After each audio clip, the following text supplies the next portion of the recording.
Jadi korban penjamretan di Jalan Veteran, singgah tas yang berisi duit, HP, sama kartu identitas diri, raib dibawa pelaku. Atas peristiwa tersebut, korban datangi SPKT Polrestabes Palembang bikin laporan polisi.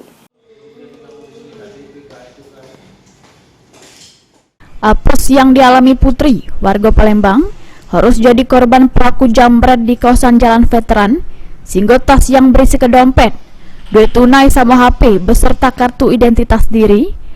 Atas peristiwa tersebut, korban datangi sentra pelayanan kepolisian terpadu SPKT Polrestabes Palembang bikin laporan polisi.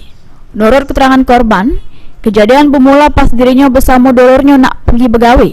Tiba-tiba di tempat kejadian perkara atau TKP, datang pelaku mepet korban dan langsung merampas tas yang berisi barang bergo dengan total jutaan rupiah.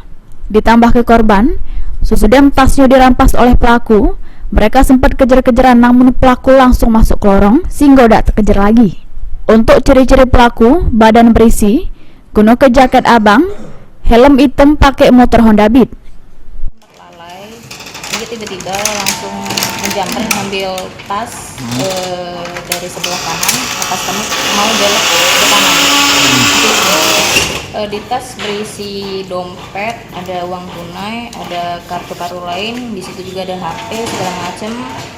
Situ kami sempat kejar-kejaran, tapi dia sempat pergi duluan. Karakternya itu agak sedikit gemuk, tapi tidak terlalu gemuk. Dia pakai jaket merah, helm hitam, pokoknya itu ketutup dianya, sama kendaraannya tuh kayak semacam Beat Matic warna hitam. Laporan sudah diterima petugas SPKT, selanjutnya ditindaklanjuti Satreskrim Polrestabes Palembang. Heru Wahyudi, PAL TV.